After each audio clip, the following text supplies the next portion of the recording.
ऊपर आ गई है।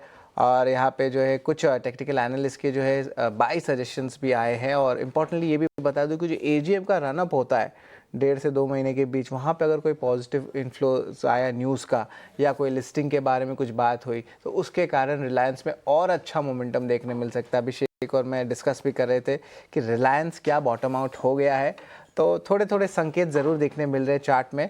और लगभग 1410 लेवल्स पे यहाँ पे मूवमेंट आ रहा है। राजेश जी, आपकी क्या राय रहेगी रिलायंस पे? पोजिशनल नजरिया है तो बिल्कुल ये एक अट्रैक्टिव लेवल है करेक्शन के बाद वापस बाय करने का। But trading point of view से हमें लगता है थोड़ा वेट करना पड़ेगा। 1440 इसके लिए हर्डल है, अगर वो क्रॉस होता है तो फिर ट्रेडर भी यहाँ पे पोजीशन बना सकते हैं, क्योंकि वो एक थोड़ा सप्लाई जोन हमें नियर टर्म चार्ट पे लगता है। तो 1440 हर्डल है अभी ट्रेडिंग पॉइंट ऑफ व्यू से। On the down side yes, 1380 1370 ये एक अच्छे सपोर्ट है, उसके आसपास से स्टॉक ने एक पुल बैक तो बनाया है। बट जो थोड़ा सा पोजिशनल व्यू से बाय करना चाहते हैं थोड़ा लंबी अवधि के लिए, तो उनके लिए तो ये अपॉर्चुनिटी है करेक्शन, यहाँ पे बाय एंड एक्यूमुलेट किया जा सकता है। 1320 उनके लिए स्टॉप लॉस होंगे, और हमें लगता है फाइनली वापस ये स्टॉक 1600 के ऊपर क्रॉस करते हुए दिखेगा, थोड़ा सा medium term to long term perspective के हिसाब से अगर आप बाय करते हैं तो। रिलायंस पे ऑफ कोर्स इंपॉर्टेंट सिग्नल आने चाहिए अगर आप एज अ ट्रेडर, लेकिन पोजिशनली अट्रैक्टिव ज़रूर है। और यहाँ पे देखिए तो टारगेट 1600 का है, स्टॉप लॉस 1320 का। तो अब देखिए रेंज रिस्क रिवॉर्ड का कितना हाई है, यहाँ से भी कमाई के मौके बन सकते हैं रिलायंस पे अगर इंपॉर्टेंट चार्ट लेवल्स और डिसिप्लिन आप फॉलो करें। एनएससी की भी बात कर लेते हैं। और अनलिस्टेड में है एनएससी, लेकिन इंटरेस्ट बहुत है, लिस्टेड से ज़्यादा इंटरेस्ट है कोई कोई काउंटर्स में, तो वो है एनएससी। यहाँ पे कंसोलिडेटेड मुनाफा देखिए 10% बढ़ा है, लगभग 2900 करोड़ का सीक्वेंशियली देखने मिला है। और आय की बात करें तो यहाँ पे भी डिसेंट ग्रोथ आए है। ये सारे जो कैपिटल मार्केट स्टॉक्स होते हैं यहाँ पे जो है आप देखिए 9% की जो है उछाल देखने मिल रही है। आप अभिषेक, एनएससी के नंबर्स अभी अभी आ रहे हैं और देखिए कैपिटल मार्केट स्टॉक्स में भी जो एक मोमेंटम देखने मिली पिछले आधे घंटे में, आप कैसे देख रहे हैं? बढ़िया नंबर है शरद, और अच्छे नंबर आने की मतलब खराब नंबर आने के पीछे तो कोई वजह ही नहीं है। 10% प्रॉफिट बढ़ा है इनका, 2900 करोड़ रुपए का आंकड़ा है। रेवेन्यू की बात करें तो वो भी करीब करीब 5000 करोड़ रुपए के आसपास की, हाँ करीब 4800 करोड़ रुपए के आसपास की आय आई है। और मुझे याद है कि ये 2021 में जो अनलिस्टेड स्टॉक्स थे एनएससी के 750 रुपए के आसपास के प्राइसेस थे, और अभी जो भाव जो शायद चल रहा है 2300-2400, इफ आई एम राइट 2300-2400 के आसपास के प्राइसेस चल रहे हैं।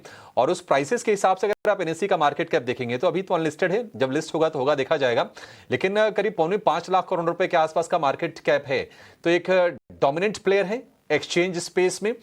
और ये नंबर्स भी जो रिपोर्ट किए जा रहे हैं हम तो गिने चुने, मतलब शायद ये पहली कंपनी होगी जो लिस्ट नहीं है और उसके नंबर्स हम दिखा रहे हैं। Sharad, if I am not wrong, तो क्या प्राइसेस 2300-2400 रुपए के आसपास चल रहे हैं एनएससी की ओटीसी मार्केट में? बिल्कुल आपने सही कहा, एक रेंज है, मतलब एग्जैक्ट प्राइस नहीं पर रेंज आपने सही पकड़ा है।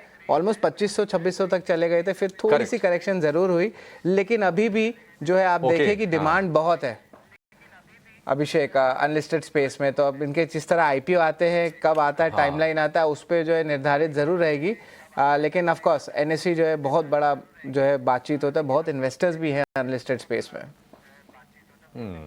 करेक्ट, हाँ बहुत ज़्यादा रुझान है और बड़े पुराने पुराने निवेशक हैं और लोग वेट ही कर रहे हैं कि ये लिस्ट हो। हालांकि कई बार होता क्या है ना कि अनलिस्टेड स्पेस में जो वैल्यूएशंस होते हैं ना वो थोड़े से फ्रॉथी होते हैं और उसको लेकर थोड़ा सा कॉशियस रहना चाहिए। अब देखते हैं जब इसकी टाइमलाइन आ जाए एनएससी की लिस्टिंग की तो वो थोड़े से ना ट्रिगर भी करेगा बाकी जो एक्सचेंज स्टॉक्स हैं उनको, उनके लिए भी।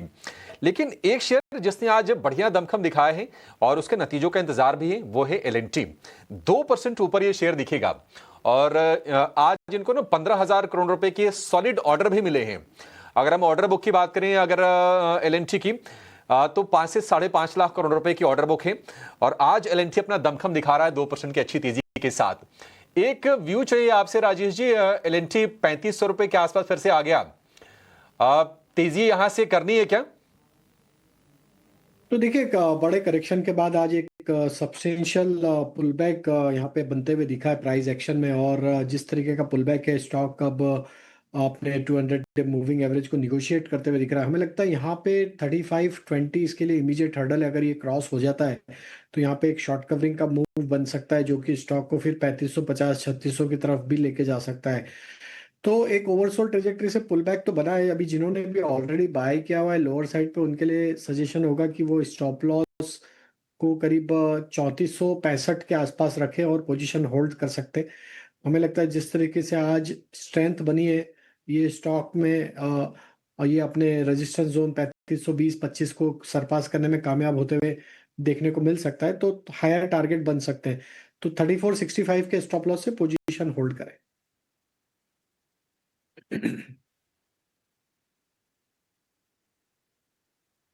एल पे जो है ऑफकोर्स राय है, टारगेट 3550 3600 का होल्ड की रेटिंग है, स्टॉप लॉस 3465 का है।